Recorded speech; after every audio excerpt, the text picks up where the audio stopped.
Hello friends, welcome to my YouTube channel maths coach. दोस्तों, आज सबसे पहले मैं आपको बहुत धन्यवाद देना चाहती हूँ कि आपने मेरे पिछले वीडियोस को बहुत सपोर्ट किया।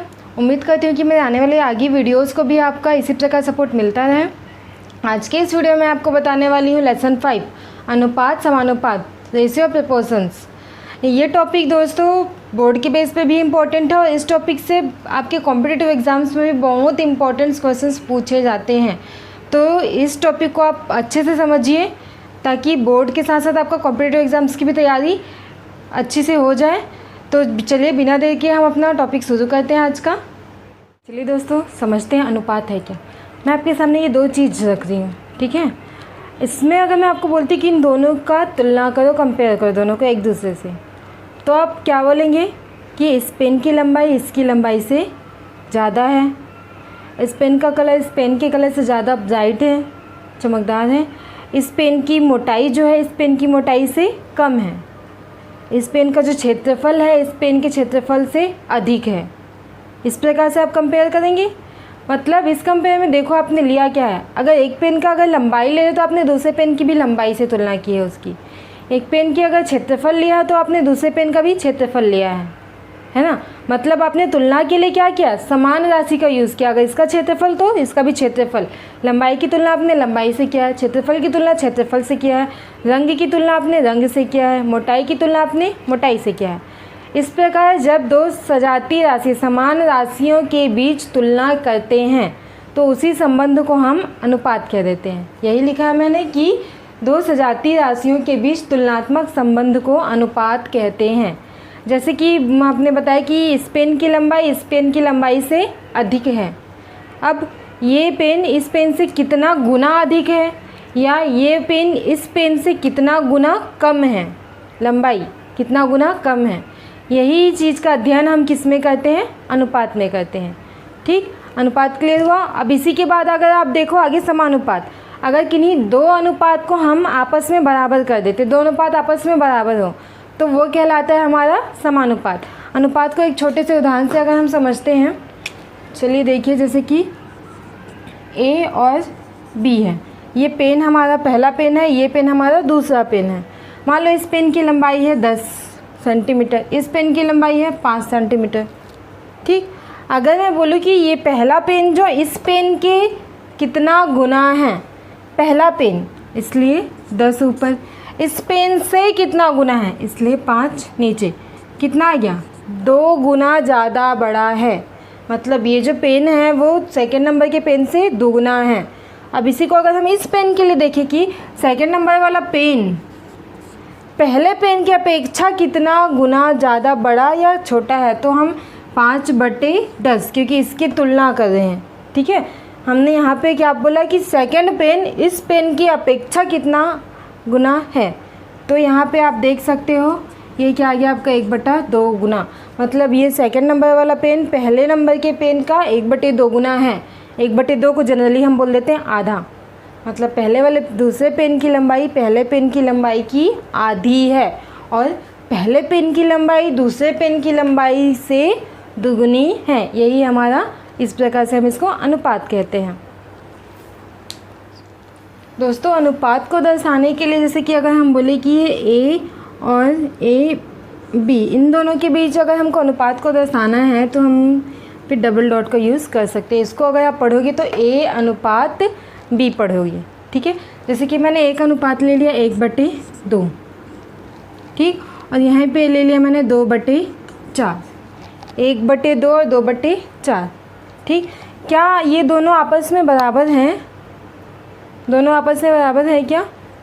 अब ये देखो, अगर इसको आप काटोगे तो 1/2 क्या आ गया, ये एक्चुअल में ये भी 1/2 ही आ गया, ये भी 1/2 ही आ गया। मतलब हम बोल सकते हैं कि ये दोनों अनुपात आपस में क्या हैं, बराबर हैं। मतलब इसको हम लिख सकते हैं 1/2 बराबर 2/4 लिख सकते हैं। और ये जो बट्टे वाला भाग होता है, बट्टे को हम जनरली अनुपात को बट्टे में लिखते हैं और समानुपात को बराबर के चिन्ह के द्वारा दर्शाते हैं। मतलब इसी चीज़ को हम क्या लिख सकते हैं, 1/2। समानुपात के लिए यहाँ पे 4 बिंदु का उपयोग किया जाता है, 2/4। इसका मतलब आपने समझ लिया कि ये दोनों अनुपात जो है वो आपस में बराबर हैं। समानुपात के जगह जनरली इक्वल टू का निशान बना दिया जाता है, अनुपात के जगह बटे का निशान बना दिया जाता है। ये हो गया हमारा अनुपात और समानुपात। दोस्तों मैंने यहाँ पे अनुपात का एक क्वेश्चन लिया हुआ है। क्वेश्चन दिखने में काफ़ी लंबा है बट इसका सॉल्यूशन बहुत इजी है। क्वेश्चन हमारे पास, किसी क्रिकेट मैच में 3 खिलाड़ी, यहाँ पे 3 खिलाड़ी हमारे पास ए, बी और सी के रनों की संख्या का अनुपात दिया हमको ए अनुपात बी अनुपात सी, दोनों क्या दिया हमको 1:2 के अनुपात में है। यदि तीनों खिलाड़ियों के कुल रनों की संख्या, कुल रन कितने बनाए उसने 364, तो प्रत्येक खिलाड़ी के रनों की संख्या ज्ञात कीजिए।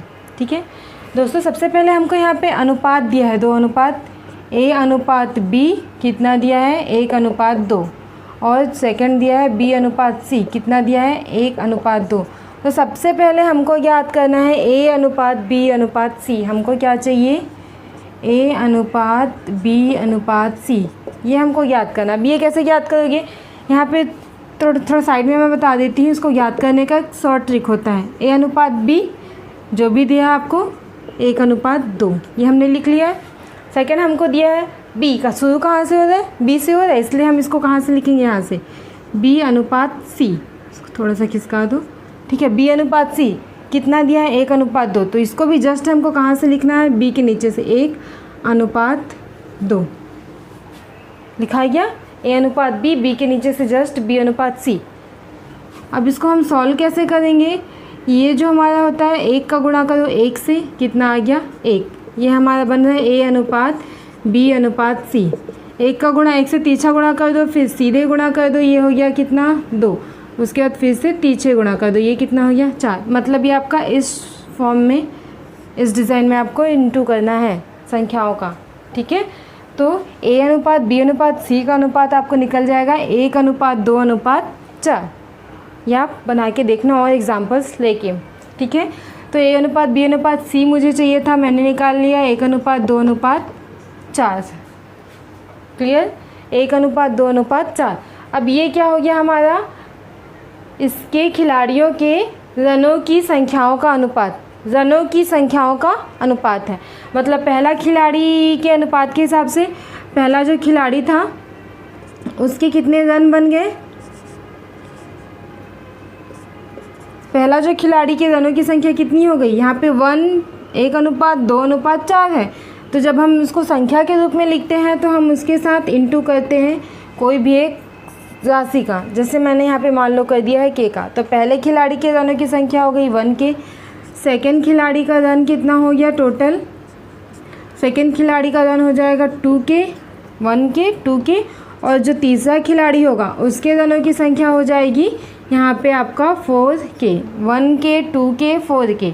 ठीक, हमको प्रश्नानुसार क्या दे दिया है, रनों के कुल रनों की संख्या, तीनों खिलाड़ियों के कुल रनों की संख्या ये दिया है हमको। प्रश्नानुसार हमको दिया तीनों खिलाड़ियों के कुल रनों की संख्या। 1 का के साथ गुणा करोगे के ही आएगा, प्लस हो गया ये आपका 2 के, प्लस हो गया ये आपका 4 के, इज इक्वल टू हमको दे दिया है 364। ठीक है, अब इसको सॉल्व करके हमको मान किसका निकाल लेना है, के का। तो ये कितना हो जाएगा आपके पास 7 के इज इक्वल टू 364। देन के की वैल्यू हो जाएगी 364 डिवाइडेड बाई 7, कितना आ जाएगा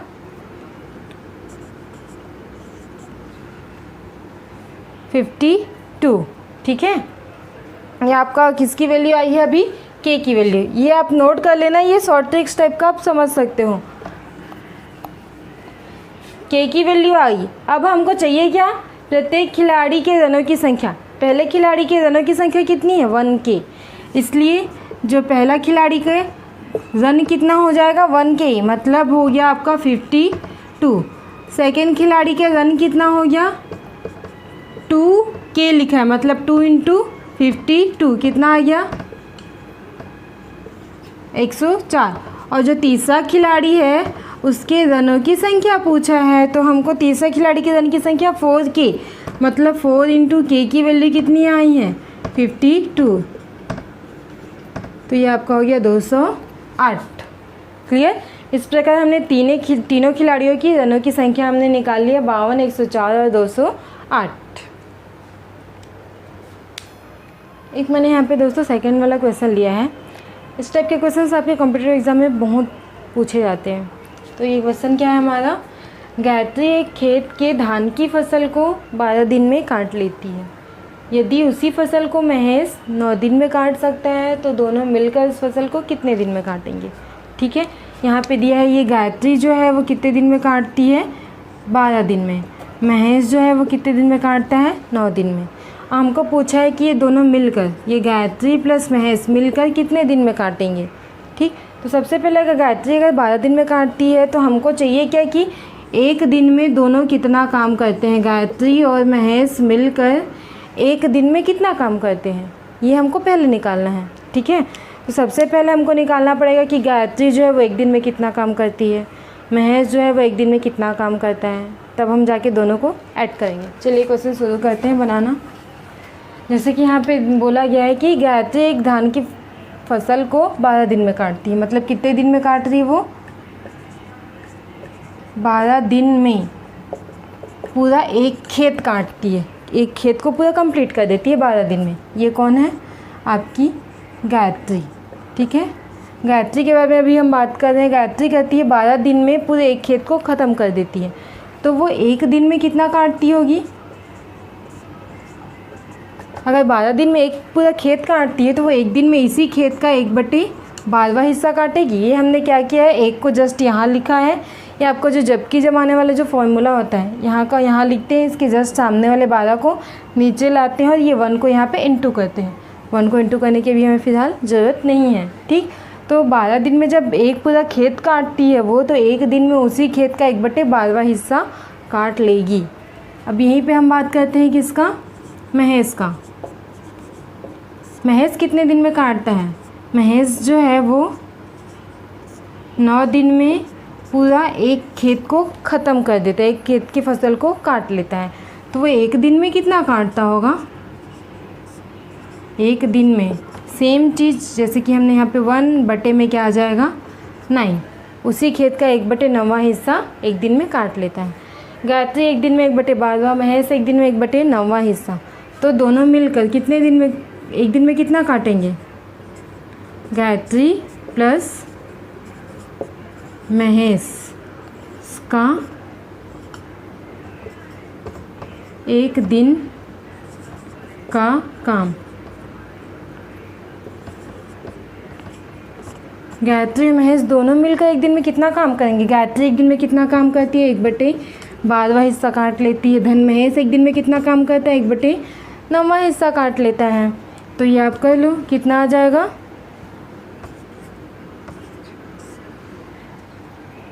आप यहाँ पे दोनों का लघुत्तम समापवर्तक निकाल के सॉल्व कर सकते हो।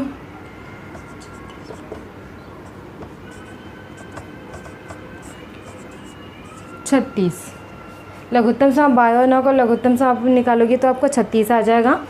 12 से गुणा करोगे, 36 को भाग दोगे तो 12 तिया 36, 3 यहाँ पे आ गया, 9 चौक 36, इसलिए 4 यहाँ पे आ गया, 3 और 4 हो गया 7/36।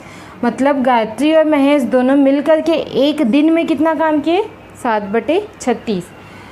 इसी को हमको, चूँकि हमको दिन की संख्या ज्ञात करनी है ना, कितने दिन, हमको यहाँ पे दिन हमारा लेफ्ट हैंड साइड में है, तो हमको इसी चीज़ को पलट के लिख लेना है। ये एक दिन में इतना काम करते हैं, इसी चीज़ को पलट के लिख लो कि 7/36 काम कितने दिन में किया इन्होंने, एक दिन में। कुछ नहीं किया, मैंने इसी चीज़ को पलट के लिख दिया। ये 7/36 जो काम है उसको मैंने सामने लिख लिया, ये जो है एक दिन उसको मैंने पीछे कर लिया, है ना।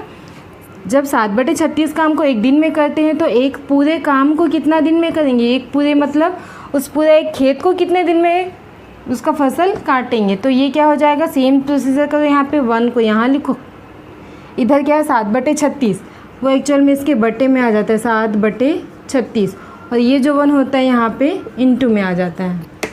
ठीक है, यही विधि मैंने यहाँ पे तीनों जगह पे फॉलो किया है। फॉर 1 को ऊपर लिखते हैं, इसके जस्ट सामने वाले को 7/36 लिखते हैं, ये 1 यहाँ पे जाके इनटू हो जाता है। अब ये आपका डबल बटा पलट जाएगा, ये हो जाएगा आपका 36/7 इंटू का 1 का सेम हो जाएगा। तो आप इसको डिवाइड कर लो, कितना आ जाएगा 35 हो गया, 1 बचा, दशमलव का हो जाएगा 0, कितना आ गया 7। मतलब 5 सही 1/7 दिन लगेंगे। अगर दोनों मिलकर काम करते हैं तो वो उस खेत की एक फसल को कितने दिन में करेंगे, 5 सही 1/7 दिनों में काट सकेंगे। चलिए समानुपात के क्वेश्चंस को हम थोड़ा सा और समझते हैं। यहाँ पे होता क्या है, जैसे कि आपको मैंने बताया A/B समानुपात C/D। इस टाइप के अगर क्वेश्चंस है तो हम इसको जनरली कैसे लिख सकते हैं, A/B बराबर C/D। ठीक है, ये आपका प्रथम अनुपात, द्वितीय अनुपात, तृतीय अनुपात और ये चतुर्थ अनुपात हो गया इसका। ठीक, ये हमारा समानुपात में। लेकिन कभी कभार हमको क्वेश्चंस दिए रहते हैं कि A/B/C, A/B/C, इसमें सिर्फ कितने पद दिए, सिर्फ 3 पद दिए हैं, हमारे 4 पद तो नहीं दिए हैं। A/B, B/C ऐसा दिया है। तो इसको हम इस फॉर्म में कैसे लिखें, यहाँ पे तो हमारे पास 4 टर्म्स नहीं हैं, तो इसको लिखा जाता है, इसको बोला जाता है एक्चुअल में सतत समानुपात। इसमें ब्रेक नहीं होता। जैसे कि यहाँ पे लिखेंगे हम A/B बराबर करके हम जो C/D लिखते थे वहाँ पे ये B हमारा इसके साथ भी रहेगा और C के साथ भी रहेगा, इसलिए B/C। A/B बराबर B/C, क्योंकि यहाँ पे 3 पद है और ये हमारा कहलाता है सतत समानुपात। इसमें प्रथम अनुपात ये हो गया, द्वितीय अनुपात और ये तृतीय अनुपात। क्लियर। अगर आपको ऐसे 3 टर्म्स दिए हैं, आप उनका कुछ पूछा है तो आप इस प्रकार इसको लिख सकते हो, A/B बराबर B/C। ये हम आपका कहलाएगा सतत समानुपात और ये हो गया आपका समानुपात। ये मैंने एक समानुपात पे क्वेश्चन लिया। एक्चुअल में आप देखिए इसमें कितना टर्म्स है, A/B/C, मतलब 3 है। ये हमारा होगा सतत समानुपात में। इसको सॉल्व करके हमको किसका मान याद करना है, x का मान। चलो सॉल्व करते। सतत समानुपात में होगा मतलब क्या होगा दोस्तों, ये 1 + x बटे 3 + x हो गया। ये बराबर किसके होगा, ये सतत समानुपात में है तो मैं क्या बोल रही थी, A/B बराबर होगा B/C। इस टर्म को हमको 2 बार लिखना है, तो ये हो जाएगा 3 + x अपॉन इधर पे हो जाएगा 6 + x। ठीक है, अब इसको हमको क्या करना है, तिर्यक गुणा करते जाना और x की वैल्यू फाइंड करनी है। तो ये 1 + x का गुणा हो जाएगा इधर पे 6 + x के साथ। उधर क्या है हमारा 3 + x का गुणा हो जाएगा 3 + x के साथ। इसको इंटू कर दो तो ये 1 का गुणा होगा 6 के साथ, 6 के साथ तो ये हो जाएगा 6। फिर इस 1 का गुणा x के साथ तो हो जाएगा ये x। अब 1 का हो गया, अब हम x का इंटू करते हैं, x का 6 के साथ हो जाएगा तो ये 6x। फिर इस x का x के साथ कितना हो जाएगा, x का स्क्वायर। देखो हमने इंटू कर लिया दोनों को। उधर पे भी गुणा कर लेते हैं हम, 3 का गुणा 3 से तो कितना हो गया 9। अब इस 3 का गुणा x से कितना हो गया 3x। इस x का गुणा 3 से 3x, फिर x का गुणा x से प्लस x का स्क्वायर हो जाएगा। इधर को जोड़ लो, कितना हो गया, ये आपका 6 है, ये 6 और 1 कितना हो गया 7x प्लस x का स्क्वायर। उधर पे भी ऐड कर लगे तो ये आपका 9 रहेगा। 3 3 कितना हो गया 6x प्लस x का स्क्वायर। अब हमको क्या करना है, x की वैल्यू फाइंड करनी, मतलब हमको x वाले टर्म्स को एक साइड लेके आना है, विदाउट x वाले टर्म को दूसरे साइड भेज दो। तो इसके साथ x नहीं है ना, तो इसको हम भेज देंगे दूसरे साइड पे। इधर क्या बचेगा 7x प्लस x का स्क्वायर। इधर 9 में x है नहीं है तो इसको अभी उधर रहने दो। इसके बाद में क्या है 6x, तो इधर आके -6x और ये -x का स्क्वायर। उधर क्या बचा था हमारे पास 9 और इधर का जो 6 था उसको हमने ट्रांसफ़र कर दिया तो -6। मतलब इस पद में मैंने क्या किया, इस स्टेप में मैंने x वाले पदों को एक साइड ले लिया, बिना x वाले पदों को दूसरे साइड, क्योंकि मुझे मान किसका याद करना है x का। ठीक है, तो ये x² प्लस में x² माइनस में दोनों कैंसिल हो गया। 7x - 6x दोनों क्या हो जाएगा, घट जाएगा और कितना आएगा वैल्यू यहाँ पे x। अब उधर पे कितना बच गया, 9 में 6 या तो 3। क्लियर, मतलब यहाँ पे x का मान कितना आ गया, 3। हो गया हमारा क्वेश्चन सॉल्व। एक छोटा सा क्वेश्चन है, ये क्वेश्चन जनरली 1 नंबर के लिए पूछा गया है, ठीक है। जैसे कि है 2 तथा 6 का मध्यानुपात ज्ञात कीजिए। इसका मध्यानुपात मतलब बीच का अनुपात, सीधी सी बात, ठीक है। बीच का मतलब ये 2 और 6, इन दोनों के बीच का अनुपात। मैंने मान लिया कि माना दोनों के बीच का अनुपात या मध्यानुपात क्या है, x। अब इसी x की वैल्यू हमको क्या करनी है, फाइंड करनी है। आप देख लो, बना लो आराम से। ये हो जाएगा 2/x बराबर हम लिखेंगे x/6। तिर्यक गुणा कर लो, ये कितना हो जाएगा, 2 का गुणा हो जाएगा 6 के साथ और x का गुणा हो जाएगा x के साथ। ये हो गया 12, ये हो गया आपका x का स्क्वायर। अब स्क्वायर को हमको इधर पक्षांतर कर देंगे तो क्या लग जाएगा, वर्गमूल। मतलब x = वर्गमूल 12 हो गया। 12 को अगर तोड़ दो तो क्या हो जाएगा, अगर आप 2 12, ये हो गया 2 दूनी 4, 4 तिया 12। तो हमारे पास रूट से बाहर क्या निकल जाएगा, 2 जो है वर्गमूल से बाहर निकल जाएगा। वर्गमूल के अंदर कितना बच जाएगा, 3। तो x का मान हमको क्या निकल गया, 2/3। यही इसका क्या है, मध्यानुपात। ये मैंने एक और क्वेश्चन लिया है, इसमें हमको याद करना चतुर्थानुपाती, ठीक है। मतलब इसमें 4 अनुपात है। तो ये हमारा हो गया, पहला हो गया 2xy, ये फर्स्ट है। सेकंड है x², समानुपात दिया है y² अनुपात। ये चतुर्थ अनुपात हमको याद करना है। अब मैं मान लेती हूँ, जनरली मैं क्या मानती हूँ, x या y। यहाँ पे तो x और y दोनों हैं, तो मैं क्या मान लूँ, चलो मान लीजिए k मान लेते हैं, ठीक है। अब चतुर्थानुपाती हमको इसी k का मान ज्ञात करना है। तो जैसे आप बनाते जा रहे वैसे लिखते जाओ। 2xy upon x² = y² k। अब क्या करना है हमको, तिर्यक गुणा करना है। हमको वैल्यू किसकी फाइंड करनी है, k की, ठीक। तो ये हो जाएगा आपका 2xy × k उधर क्या हो जाएगा आपका x² y²। k को रखो, बाकी को पक्षांतर कर दो। तो k यहाँ पे रहेगा आपका x² × y² रहेगा। नीचे में आपका क्या हो जाएगा, 2x और y, ठीक है। यहाँ पे नीचे में x और y है, यहाँ पे x² y²। एक x कट जाएगा और एक y कट जाएगा, तो ऊपर में क्या बच जाएगा, x और y। नीचे बच जाएगा आपका 2। देन k की वैल्यू हमको क्या मिल गई, xy/2। यही हमारा क्या है, चतुर्थानुपात है।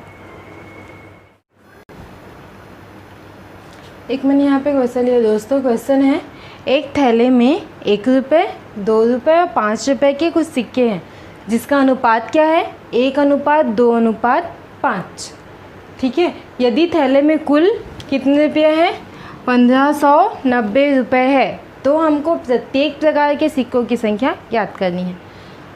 सिक्के कौन कौन से हैं, 1 रुपये के सिक्के हैं, 2 रुपये के सिक्के हैं, 5 रुपये के सिक्के हैं। अनुपात किस अनुपात में, 1:2:5 के अनुपात में, ठीक है। चलो इसको अगर सॉल्व करते हैं, अनुपात हमको क्या दिया है, 1:2:5 के अनुपात में दिया है ना। तो 1 रुपये के कितने सिक्के होंगे, ये अनुपात क्या है, 1 रुपये के सिक्के, 2 रुपये के सिक्के और 5 रुपये के सिक्के का अनुपात है ये 1:2:5। इसलिए 1 रुपये के कुल सिक्के हो जाएंगे 1k, ठीक है। 2 रुपये के सिक्के कितने होंगे, 1k सिक्के हैं यहाँ पे। 2 रुपये के 2k, बस ये 125 है, उसके साथ हमको k का इंटू करके लिख देना है। तो 1 रुपये के 1k सिक्के, 2 रुपये के यहाँ क्या है 2k सिक्के, 5 रुपये के कितने सिक्के, 5k सिक्के, ठीक है। 1 रुपये के 1k, या फिर इसको डायरेक्ट आप k लिख सकते हो, 1 का गुना तो k ही आएगा। 1 रुपये के k सिक्के, 2 रुपये के 2k सिक्के, 5 रुपये के 5k सिक्के, ठीक है। अब चलो ये रुपए कितना होगा ये देखना है। जैसे कि अगर आपके पास 2 रुपये के कितने सिक्के हैं, 2 सिक्के, तो कितना रुपया होगा आपके पास, 4 रुपये होगा। अगर यहीं पे आपके पास 2 रुपये के मैं बोल दूँ आपके पास 10 सिक्के हैं, 2-2 रुपये वाले कितने सिक्के हैं, 10, तो आपके पास कितना रुपया है, कितना आ जाएगा, 20 रुपये होगा। आप क्या कर रहे हो, गुणा कर रहे हो ना दोनों का, 2 दूनी 4, 2 दहम 20, गुणा कर रहे हो। वैसे ही सेम यहाँ करना है, 1 रुपये के 1 सिक्के, 1 रुपये के सिक्के, तो कितना रुपया हो जाएगा आपके पास, के रुपये होंगे। 2 रुपये के 2 के सिक्के, मतलब कितना रुपया हो जाएगा, दोनों का गुणा कर दो तो ये हो जाएगा 4 के रुपये। सेम वैसे ही अगर मैं बोल दूँ यहाँ पे कि 5 रुपये के आपके पास 2 सिक्के हैं, कितना हो जाएगा, 10 रुपया होगा आपके पास, 5 दूनी 10, मतलब आपने गुणा किया। सेम वैसे ही 5 रुपये के यहाँ पे कितने सिक्के हैं, 5 के सिक्के हैं, तो दोनों का गुणा कर दो, ये हो जाएगा आपका 25 के रुपये। हो गया। मतलब थैली में जो 1 रुपये के टोटल 1-1 का सिक्का मिला के कितना रुपया होगा, के रुपया। 2-2 का सिक्का मिला के कितना रुपया होगा, 4 के रुपया। 5-5 का सिक्का मिला के कितना होगा, 25 के रुपये। लेकिन प्रश्नानुसार हमको क्या दिया है, प्रश्नानुसार हमको क्या दिया है, हमारे पास टोटल कितना रुपया है उसमें 1590, और थैली में हमारे पास 1 रुपये, 2 रुपये, 5 रुपये के सिक्के बस हैं। मतलब टोटल 1 रुपये के सिक्के से मिला के बना पैसा, 2 के सिक्के से बना पैसा और 3 के सिक्के से बना पैसा। तीनों को अगर हम जोड़ते हैं तो हमारे पास टोटल कितना होना चाहिए, 1590 रुपया होना चाहिए। तो ये आप ऐड कर लो, ये कितना हो जाएगा, 30K is equal to 1590। Then K is equal to आपके पास हो जाएगा 1590 बटे आपके पास आ जाएगा 30। अब इसको सॉल्व कर लोगे तो ये हो गया 53। K की वैल्यू निकली है आपकी 53। तो आप निकाल सकते हो कि 1 रुपये के कितने सिक्के, K मतलब 53 सिक्के, यहाँ पे आप निकाल लो। इसलिए 1 रुपये के कितने सिक्के, K लिखा है ना, तो 53 सिक्के। 1 रुपये के सिक्के, 1 रुपये के 53 सिक्के, K की वैल्यू 53। 2 रुपये के कितने सिक्के, 2 रुपये के कितना है, 2 के सिक्का, मतलब 2 × 53 कितना हो गया ये आपका 106 सिक्के। और क्या है, 5 रुपये के कितने सिक्के हैं, 5 के सिक्के, मतलब 5 × 53 कितना हो गया,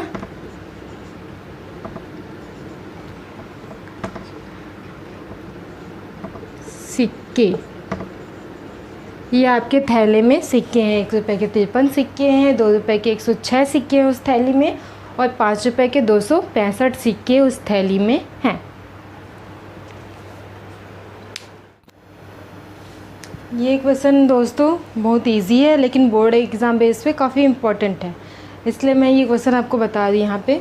ठीक है, यहाँ पे हमको समानुपात दिया है, अनुपात B समानुपात C अनुपात D।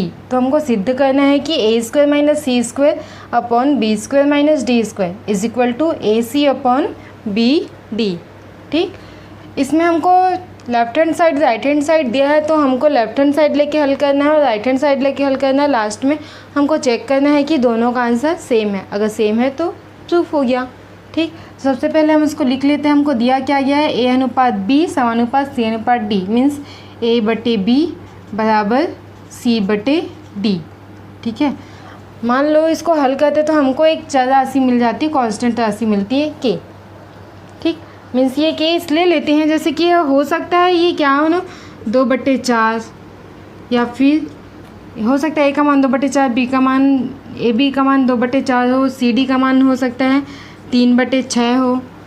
सॉल्व करने से हमको एक्चुअली मिल क्या रहा है 1/2 ना, तो यही मानते हैं K कि हो सकता है इन दोनों का सॉल्यूशन हमको क्या मिले K, इसलिए हम K लिख लेते हैं। ठीक है, तो इसके बेस पे हम A इज इक्वल टू क्या मानेंगे, B को ट्रांसफ़र कर दे इधर, तो क्या हो जाएगा BK। वैसे ही अगर इन दोनों को ले तो C इज इक्वल टू क्या मिल जाएगा, D को इधर ट्रांसफ़र कर दोगे तो DK। Okay, A is equal to BK, C is equal to DK। अब यहाँ पे हो गया। अब हमको लेना है इन दोनों इस इक्वेशन का लेफ्ट हैंड साइड लेके पहले हल कर लेते हैं। ठीक है, लेफ्ट हैंड साइड ले लो। लेफ्ट हैंड साइड हमारा क्या है, a square minus C square upon B square minus D square.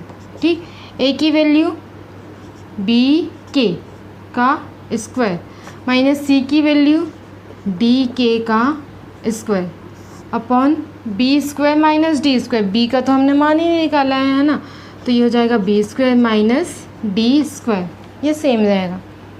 अब इसको अलग अलग कर लोगे तो बी स्क्वायर के का स्क्वायर माइनस डी स्क्वायर के का स्क्वायर बट्टे में क्या हो जाएगा, B square minus D square.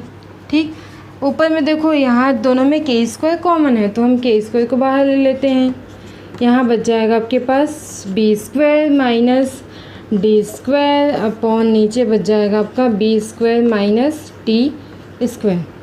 यहाँ दोनों कैंसिल हो जाएगा, आपके पास यहाँ पे बच जाएगा के का स्क्वायर। ये आपका लेफ्ट हैंड साइड आया के स्क्वायर, है ना, लेफ्ट हैंड साइड, इस समीकरण का लेफ्ट हैंड साइड के स्क्वायर। अब हम निकाल लेते क्या, right hand side. Right hand side के लिए अब चेक करते हैं राइट हैंड साइड का आंसर क्या आ रहा है। ये हमारा है ए सी बटे बी डी।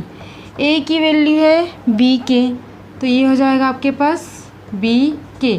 सी की वैल्यू क्या है, डी के, इसलिए यहाँ पे हम लिख देंगे डी के बटे में बी डी। ओके, बी और डी कैंसिल हो गया, ऊपर में क्या बच गया आपका के इंटू के, मतलब के का स्क्वायर। देखो यहाँ पे हमारा लेफ्ट हैंड साइड भी के स्क्वायर, राइट हैंड साइड भी के स्क्वायर। इसको आप इक्वेशन 1 दे दो, ये हो गया आपका इक्वेशन नंबर 2। तो हम क्या कर सकते हैं, फ्रॉम इक्वेशन 1 एंड 2